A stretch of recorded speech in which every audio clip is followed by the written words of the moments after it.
hi hello నమస్తే అండి welcome to విందు విశేషం నేను మీ సింధు ఈరోజు వీడియోలో హండ్రెడ్స్ ఆఫ్ హెల్త్ బెనిఫిట్స్ ఉండేటువంటి ఈ పెద్ద ఉసిరికాయలతో రైనీ సీజన్స్లో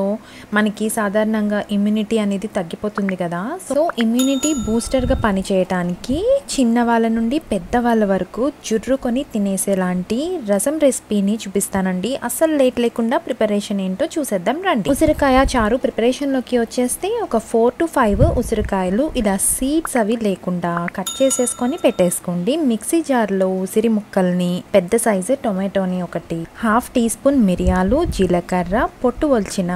4 వెల్లుల్లి రొబ్బలు వేసేసుకొని ఇలా మెత్తగా గ్రైండ్ చేసేసుకొని పెట్టుకోండి చారు పెట్టుకునే గిన్నెలోకి తీసేసుకోండి ఇదంతా కూడా దాంట్లోనే 2 గ్లాసులు వాటర్ ని యాడ్ చేసేసుకోండి అంటే 500 ml వరకు వాటర్ ని యాడ్ చేసేసి పావు టీ స్పూన్ పసుపు కట్ చేసిన మిర్చి రాళ్ళ ఉప్పుని వేసుకోండి టేస్ట్ చాలా బాగుంటుంది అది టేస్ట్ కి సరిపడా వేసేసుకొని అలానే కరివేపాకు వేసేసి ఒక్కసారి అంతా మిక్స్ చేసేసుకొని స్టవ్ మీద పెట్టేసి ఒక 5 minutes medium to high flame లో మరిగించాక ఒక చిన్న కప్పుతో కందిపప్పుని మెత్తగా ఉడికించేసుకోండి దాన్ని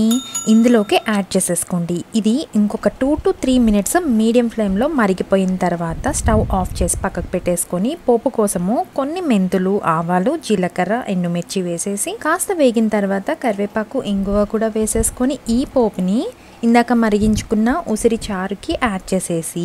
వేడి వేడిగా అన్నంతో వడియాలు లేదా ఆమ్లెట్ నంచుకొని తింటే ఆహా మరి ఈ రైనీ సీజన్స్లో మర్చిపోకుండా ఒక్కసారిన ట్రై చేసి నచ్చితే మాత్రం వీడియోని లైక్ చేసి షేర్ చేయండి మరిన్ని టేస్టీ అండ్ హెల్దీ రెసిపీస్ కోసం మన విందు విశేషం ఛానల్ని సబ్స్క్రైబ్ చేసుకోండి thank you so much for watching stay tune to విందు విశేషం